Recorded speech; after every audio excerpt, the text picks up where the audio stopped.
ओम शांति। प्यार का सागर शिव बाबा जब शिक्षक बनकर हमें मीठी मीठी शिक्षाएं देते हैं, सावधानियां देते हैं, तो उन शिक्षाओं में, उन सावधानियों में भी बाप का प्यार कहीं ना कहीं निहित ज़रूर होता है।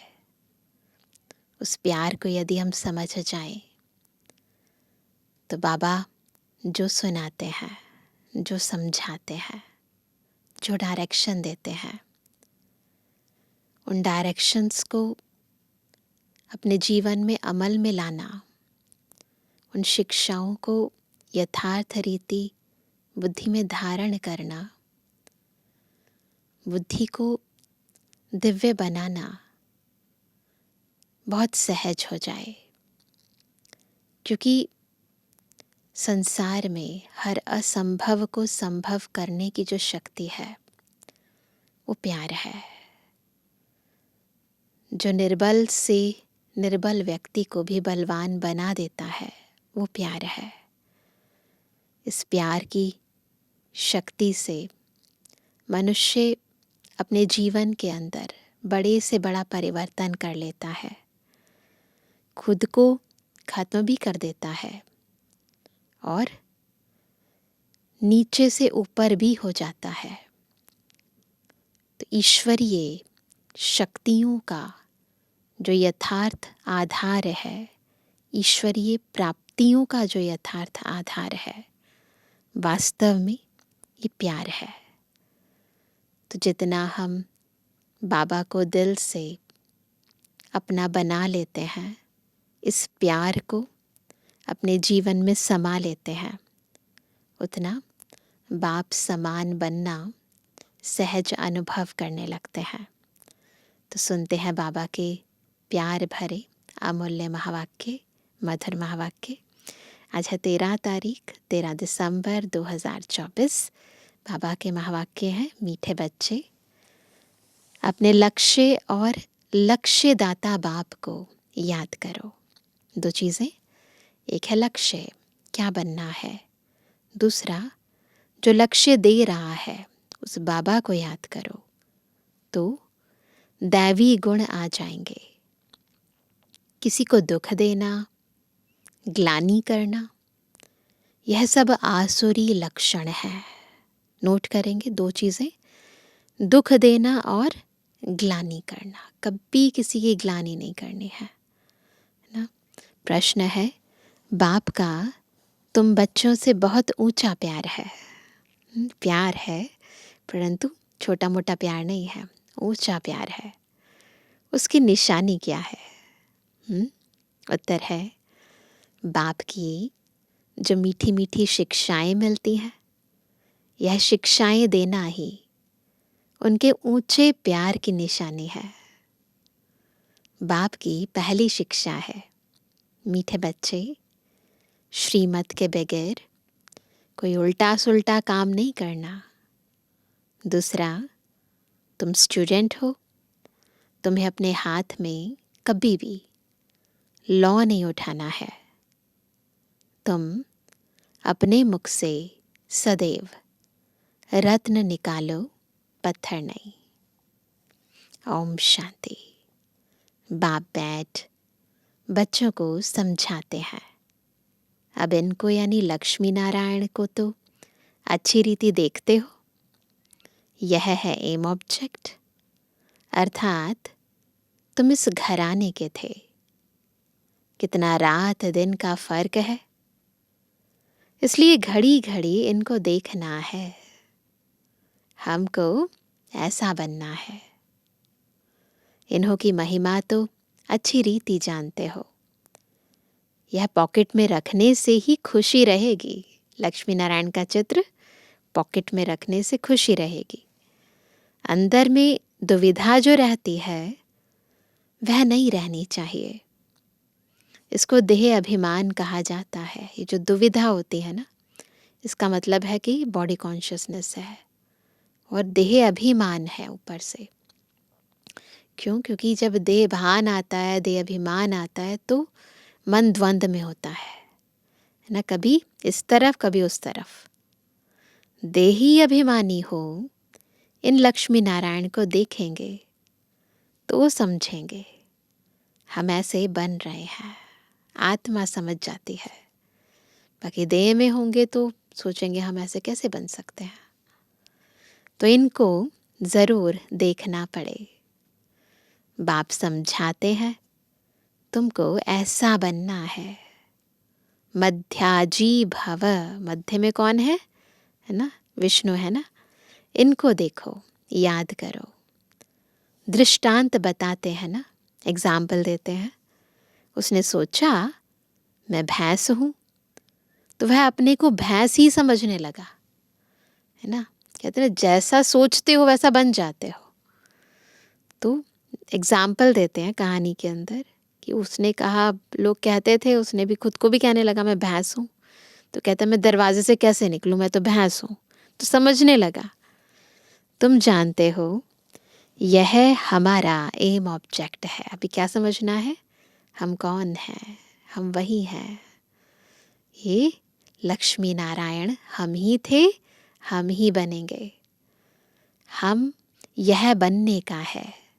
कैसे बनेंगे, एक ही तरीका है, बाप की याद से। हर एक अपने से पूछे, बरोबर हम इनको देख बाप को याद कर रहे हैं। यह तो समझते हो कि बाबा हमको देवता बनाते हैं, तो समझते हैं ना। जितना हो सके याद करना चाहिए। यह तो बाप कहते हैं कि निरंतर याद रह नहीं सकती, परंतु पुरुषार्थ करना है। भल गृहस्थ व्यवहार का कार्य करते हुए इनको यानी लक्ष्मी नारायण को याद करेंगे तो बाप जरूर याद आएगा। बाप को याद करेंगे तो यह जरूर याद पड़ेगा। जैसे टीचर याद आता है तो सब्जेक्ट भी याद आता है, पढ़ाई भी याद आती है। पढ़ाई याद आती है तो टीचर भी याद आता है। हमको ऐसा बनना है, यही सारा दिन धुन लगी रहे। क्या धुन लगी रहे, मुझको ऐसा बनना है। तो पॉकेट में चित्र होगा ना, तो देखते रहेंगे, तो फिर एक दो की ग्लानि कभी नहीं करेंगे, है ना।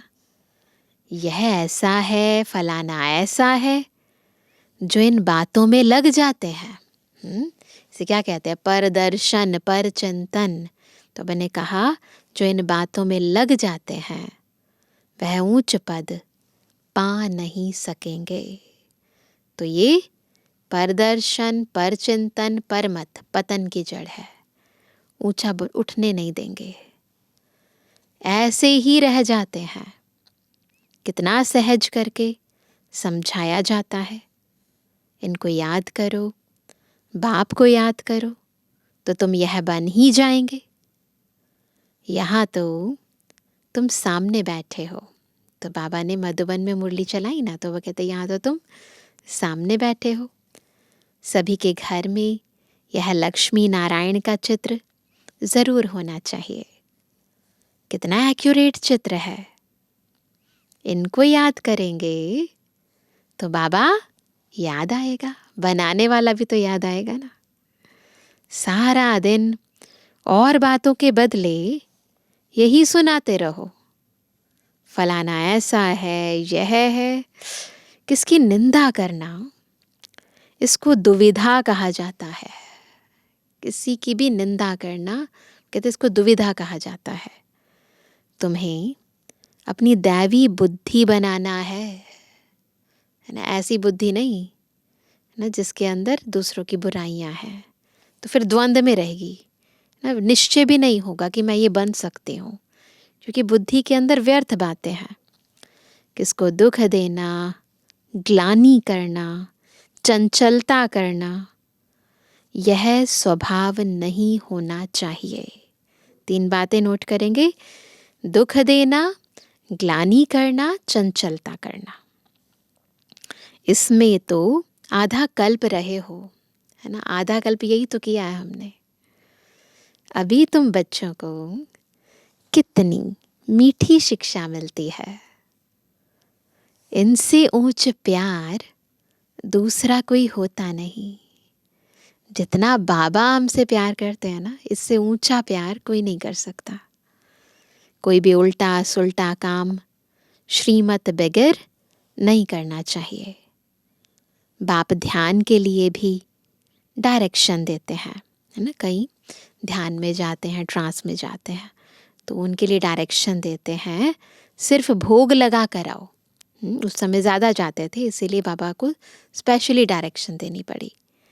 बाबा यह तो कहते नहीं कि वैकुंठ में जाओ, रास विलास आदि करो।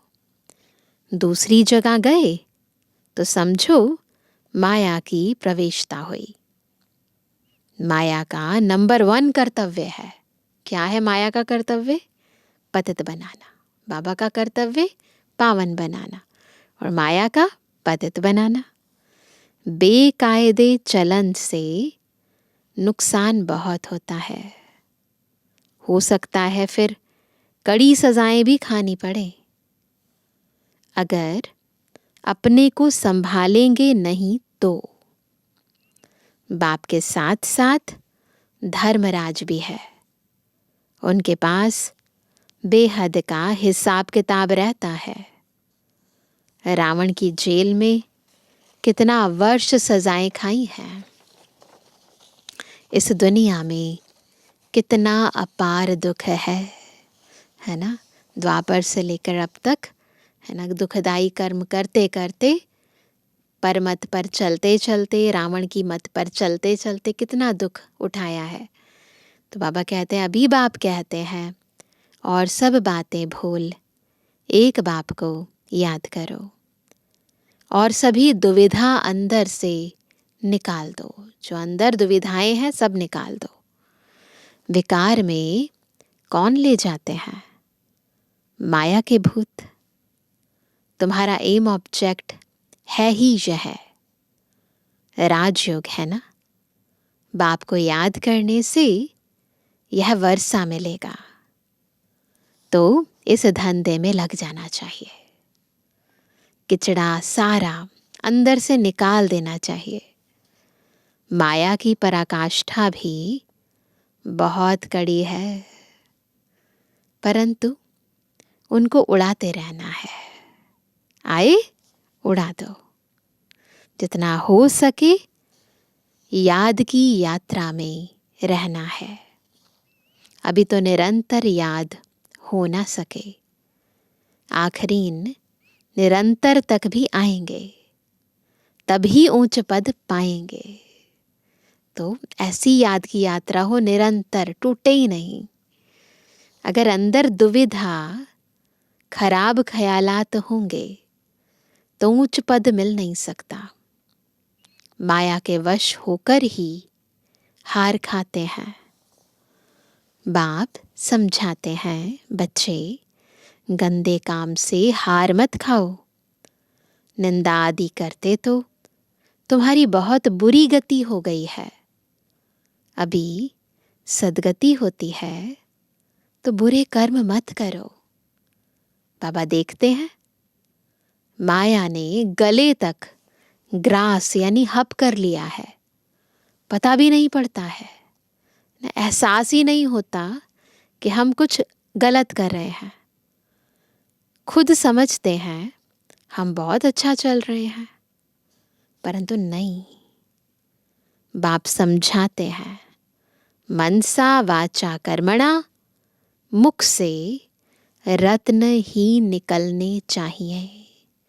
मनसा में भी, वाचा में भी, कर्मणा में भी, मुख से भी, मन से भी, कर्म से भी रत्न ही निकलने चाहिए। गंदी बातें करना पत्थर है। अभी तुम पत्थर से पारस बनते हो, तो मुख से कभी पत्थर नहीं निकलने चाहिए। बाबा को तो समझाना पड़ता है। बाप का हक है बच्चों को समझाना। ऐसे तो नहीं भाई भाई को सावधानी देंगे, है ना, एक दूसरे को सावधानी देंगे तो फिर क्या कहते हैं, तुम भी तो ऐसे हो, तुम भी तो ऐसे हो। पर बाबा देंगे सब सावधानी तो ऐसे कह नहीं सकते ना। तो बाबा कहते हैं भाई भाई को सावधानी देंगे, ऐसे तो नहीं। टीचर का काम है शिक्षा देना, वह कुछ भी कह सकते हैं। स्टूडेंट को हाथ में लॉ नहीं उठाना है। तुम स्टूडेंट हो ना, बाप समझा सकते हैं, बाकी बच्चों को तो बाप का डायरेक्शन है, एक बाप को याद करो। तुम्हारी तकदीर अभी खुली है, श्रीमत पर न चलने से तुम्हारी तकदीर बिगड़ पड़ेगी, फिर बहुत पछताना पड़ेगा।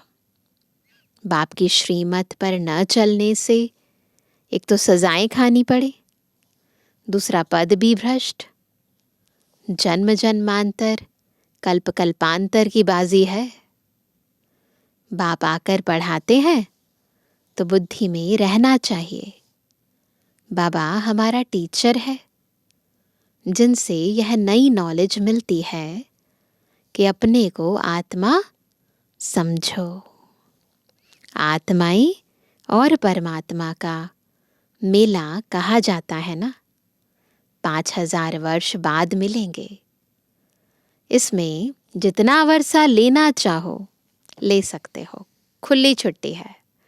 बाबा को याद करो, ज्ञान धारण करो, वर्षा जितना चाहे ले लो।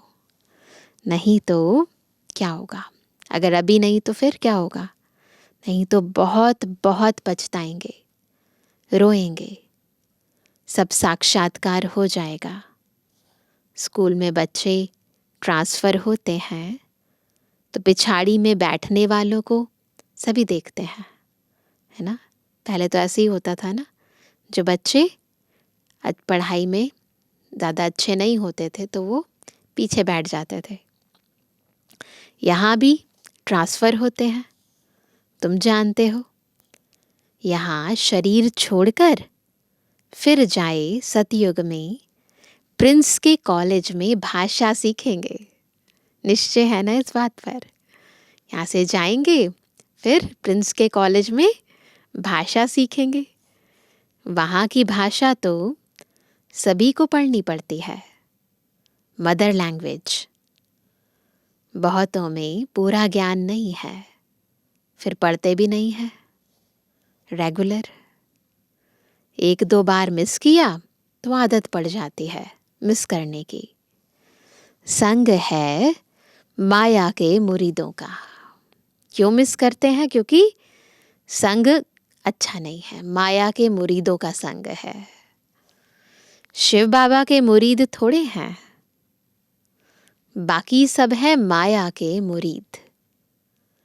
तुम शिव बाबा के मुरीद बनते हो तो माया सहन नहीं कर सकती है ना। इसलिए संभाल बहुत करनी चाहिए। छी गंदे मनुष्यों से बड़ी संभाल रखनी है। हंस और बगुले हैं ना, बाबा ने रात को भी शिक्षा दी है।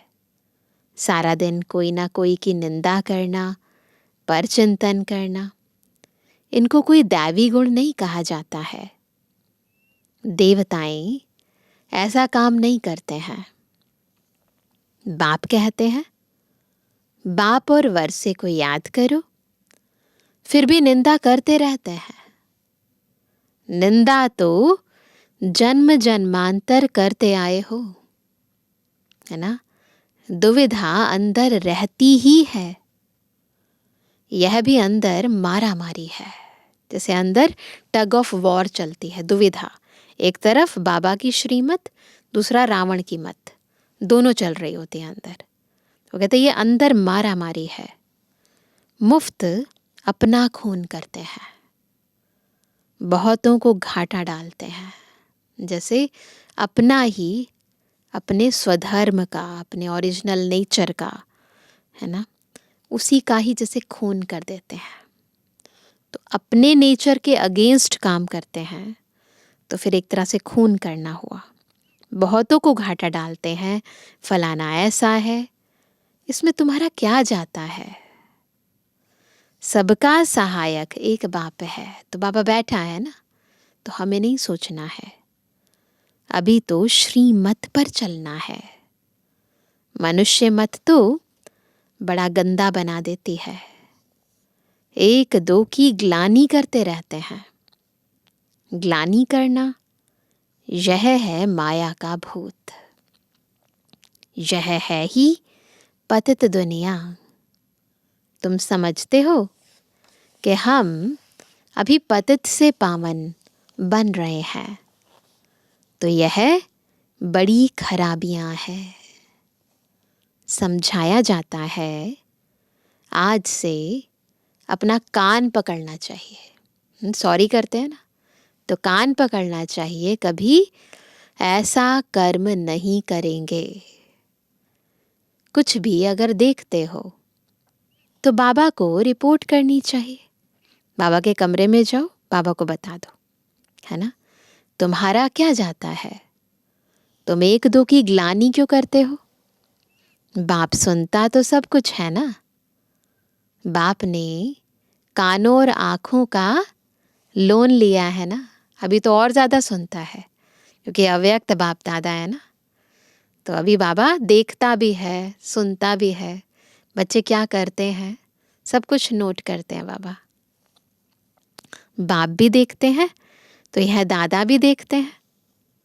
चलन वातावरण तो कोई कोई का बिल्कुल ही बेकायदे चलता है।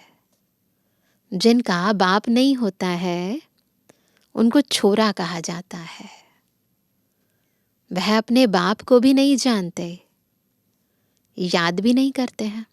जैसे कोई अनाथ होते हैं ना, तो उनको अपने पिता का पता ही नहीं होता है, याद भी नहीं करते हैं, सुधरने बदले और ही बिगड़ते हैं, इसलिए अपना ही पद गवाते हैं। तो यहाँ भी ऐसे ही होता है, भूल जाते हैं ना बाबा को, तो फिर सुधरने के बदले और ही बिगड़ जाते हैं। श्रीमत पर नहीं चलते तो छोरे हैं, जैसे बाप के नहीं है। बाबा ने जैसे बिल्कुल अलग ही कर दिया अपने आप से। माँ बाप की श्रीमत पर नहीं चलते हैं। त्वमेव माताश्च पिता, बंधु आदि भी बनते हैं। बाबा तो हमें सर्व संबंधों का सुख देते हैं। तो बाबा कहते इसका मतलब तुमने मुझे अपना बनाया ही नहीं है। परंतु ग्रेट ग्रेट ग्रैंडफादर ही नहीं तो मदर फिर कहाँ से होगी? इतनी भी बुद्धि नहीं। माया बुद्धि एकदम फेर देती है ना। बेहद के बाप की आज्ञा नहीं मानते हैं तो दंड पड़ जाता है, जरा भी सदगति नहीं होती है। बाप देखते हैं तो कहेंगे ना, इनकी क्या बुरी गति होगी, यह तो टांगर अक के फूल हैं, जिसको कोई भी पसंद नहीं करता है। तो सुधरना चाहिए ना, नहीं तो पद भ्रष्ट हो जाएंगे, जन्म जन्मांतर के लिए घाटा पड़ जाएगा। परंतु देह अभिमानियों की बुद्धि में बैठता ही नहीं। आत्म अभिमानी ही बाप से लव कर सकते हैं। तो बाबा से प्यार करने के लिए बहुत ज़रूरी है आत्म अभिमानी स्थिति। परमात्मा से आत्मा को ही दिल से प्यार होता है। बॉडी कॉन्शियस होकर हम देहधारियों को प्यार कर सकते हैं, परमात्मा को उतना लव नहीं कर पाते हैं। बलिहारी जाना कोई मासी का घर नहीं है। बड़े बड़े आदमी बलिहार तो जा न सके, वह बलिहार जाने का अर्थ भी नहीं समझते हैं। हृदय विदीर्ण होता है ना। बाबा को तन मन धन समय संकल्प श्वास शक्ति सब कुछ देना, उसके लिए हृदय विदीर्ण होता है। इतनी हिम्मत नहीं है, ताकत नहीं है। तो बाबा कहते हैं बहुत बंधन मुक्त भी है, बच्चा आदि कुछ भी नहीं है। कहते हैं बाबा आप ही हमारे सब कुछ हो, ऐसे मुख से कहते हैं, परंतु सच नहीं। बाबा सब कुछ जानते हैं, मुख से कहते हैं या दिल से कहते हैं या करते हैं। बाप से भी झूठ बोल देते हैं। बलिहार गए तो अपना ममत्व निकाल देना चाहिए। अभी तो पिछाड़ी है तो श्रीमत पर चलना पड़े। बाबा कहते हैं अब तो एंड का टाइम है, अब तो श्रीमत पर चलना चाहिए ना। मिल्कियत आदि से भी ममत्व निकल जाए। बहुत हैं ऐसे बंधन मुक्त। शिव बाबा को अपना बनाया है, एडॉप्ट करते हैं ना। यह हमारा बाप, टीचर, सतगुरु है, तो ये भी एडॉप्शन है ना। हमने बाबा को अपना बनाया है, हम उनको अपना बनाते हैं। उनकी पूरी मिल्कियत लेने, किस लिए बनाते हैं बाबा को अपना? ताकि बाबा से सब कुछ ले लें। जो बच्चे बन गए हैं वह घराने में ज़रूर आते हैं, परंतु फिर उसमें पद कितने हैं? राजाई घराने में भी कितने सारे पद हैं ना। कितने दास दासियां हैं, एक दो को और हुक्म चलाते हैं। दास दासियों में भी ऐसे होते हैं ना, कोई जूनियर होते हैं, कोई सीनियर होते हैं, तो एक दो पर हुक्म चलाते हैं। दासियों में भी नंबरवार बनते हैं। रॉयल घराने में बाहर के दास दासियां तो नहीं आएंगे ना। महल के दास दासियां बाहर काम नहीं करते हैं और बाहर वाले अंदर नहीं काम करते हैं। जो बाप के बने हैं उनको बनना है। ऐसे ऐसे बच्चे हैं जिनमें पाई का भी अक्ल नहीं है। तो बाबा तो सब देखते हैं, सब जानते हैं। बाबा ऐसे तो कहते नहीं कि मम्मा को याद करो व मेरे रथ को याद करो। बाप कहते हैं माम एकम याद करो, बस मुझे एक को।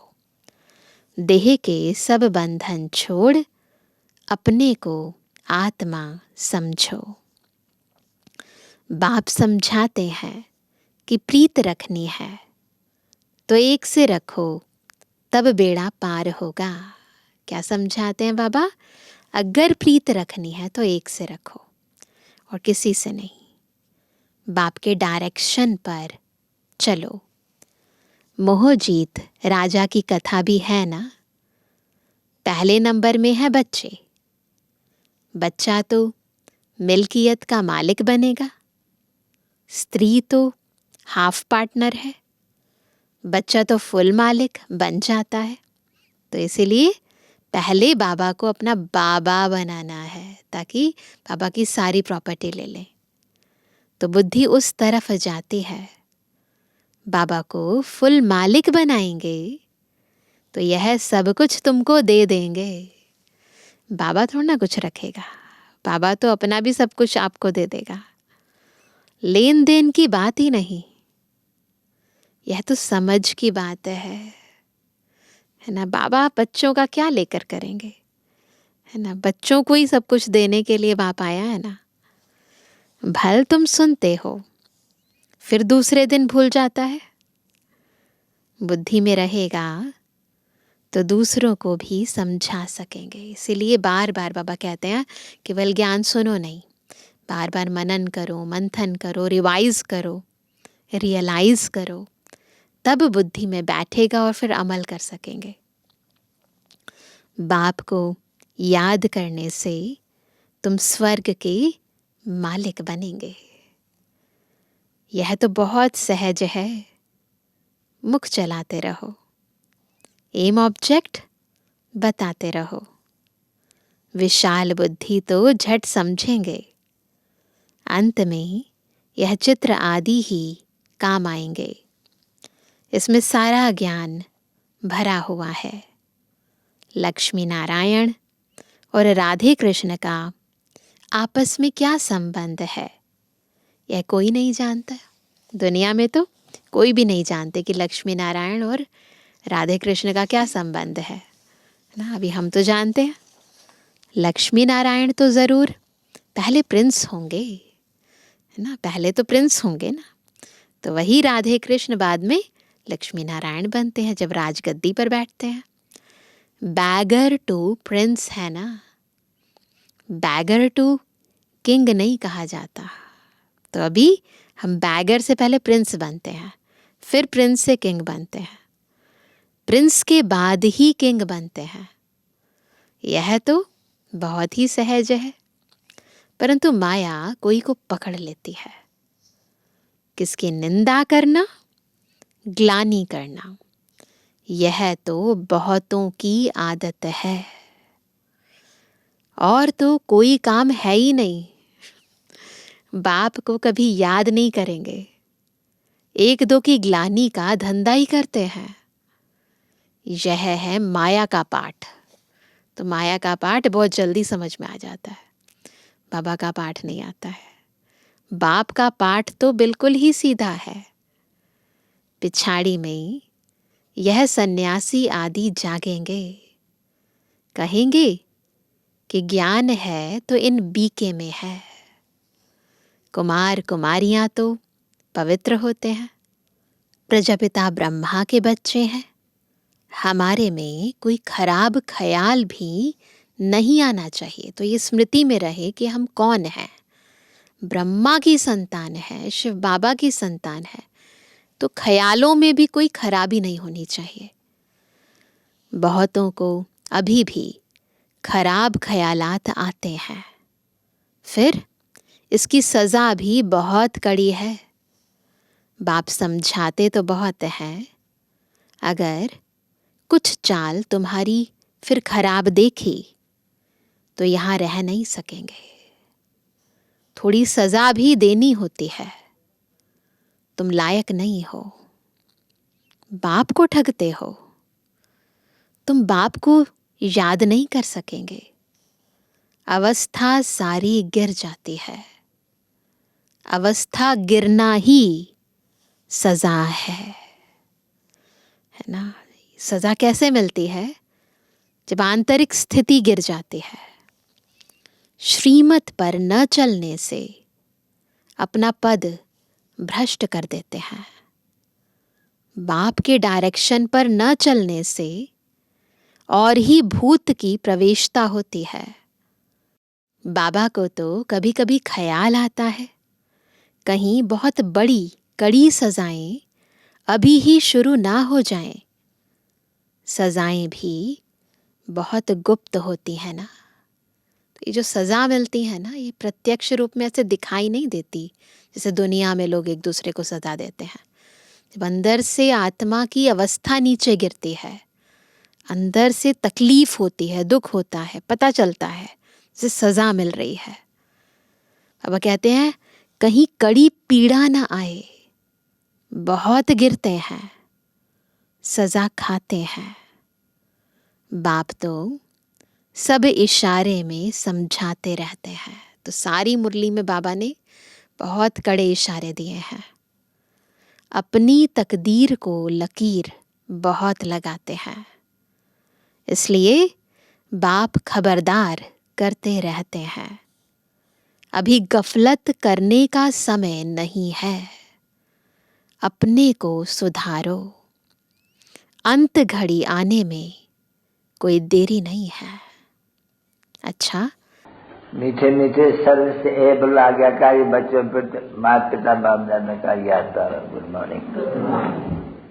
रूहानी बच्चों की रूहानी बाप दादा को गुड मॉर्निंग, नमस्ते नमस्ते नमस्ते। धारणा के लिए मुख्य सार पहला, कभी भी बेकायदे श्रीमत के विरुद्ध चलन नहीं चलनी है। स्वयं को स्वयं ही सुधारना है। छी गंदे मनुष्यों से अपनी संभाल करनी है। दूसरा, बंधन मुक्त है तो पूरा पूरा बलिहार जाना है। अपना ममत्व निकाल देना है। कभी भी किसी की निंदा व परचिंतन नहीं करना है।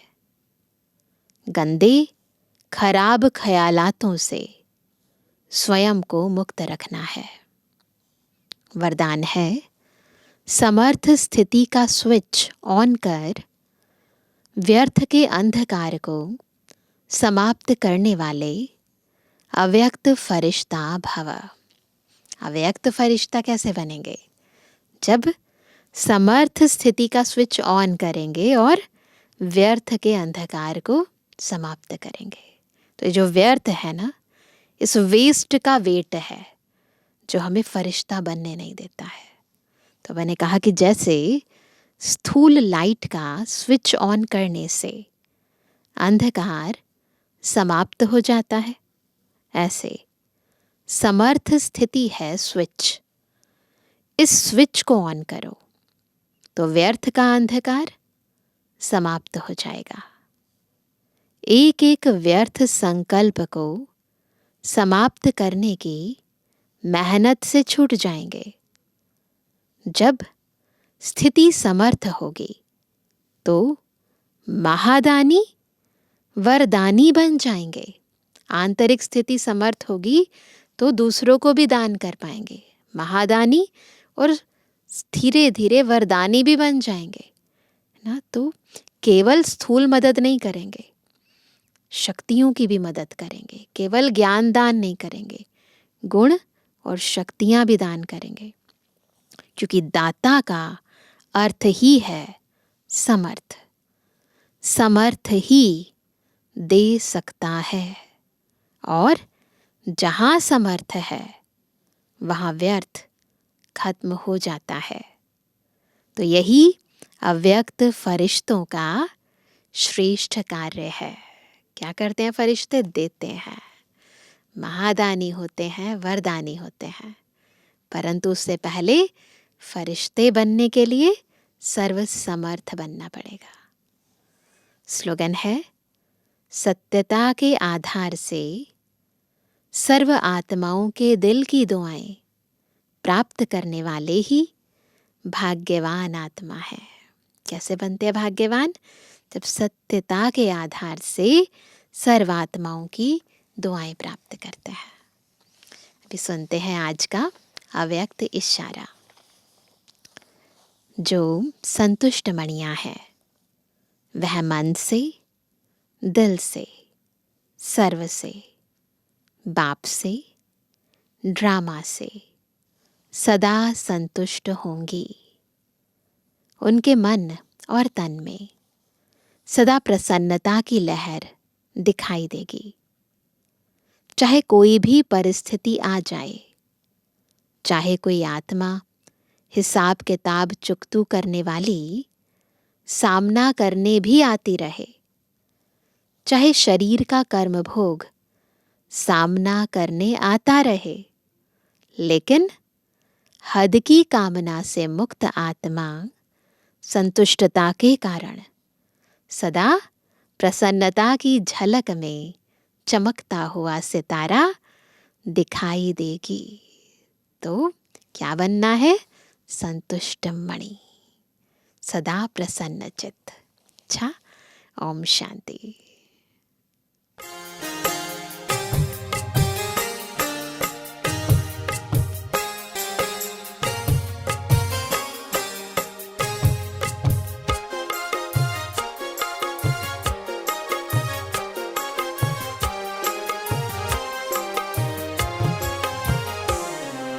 मस्तक सिंहासन पे हम आत्माएं राजन बने और शासन चलाएं। कर्मेंद्रियां कर्मचारी हमारी, भ्रिकुटी बीच दरबार अपना सजाएं। मस्तक सिंहासन पे हम आत्माएं राजन बने और शासन चलाएं।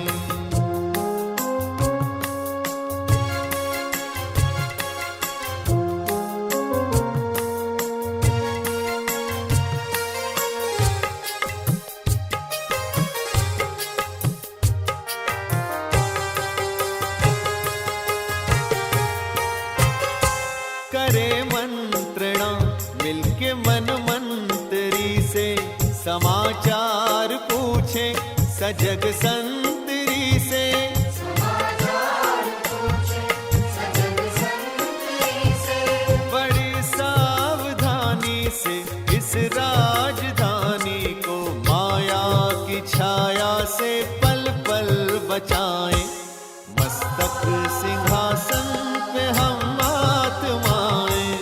राजन बने और शासन चलाएं।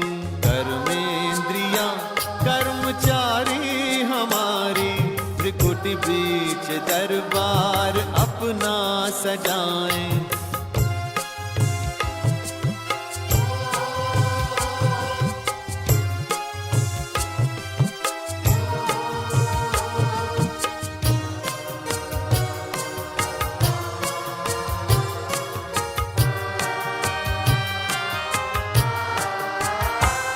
है बुद्धि का मुंसिफ बड़ा न्यायकारी, मैं राजा भी राजी सुखी जनता सारी। राजा भी राजी सुखी जनता सारी, सुसंस्कारों की जो सेना सजग हो, तो दुर्गुण के दुश्मन से धोखा न खाए। मस्तक सिंहासन पे हम आत्माएं, राजन बने और शासन चलाएं। कर्मेंद्रियां कर्मचारी हमारी, त्रिकुटी बीच दरबार अपना सजाएं।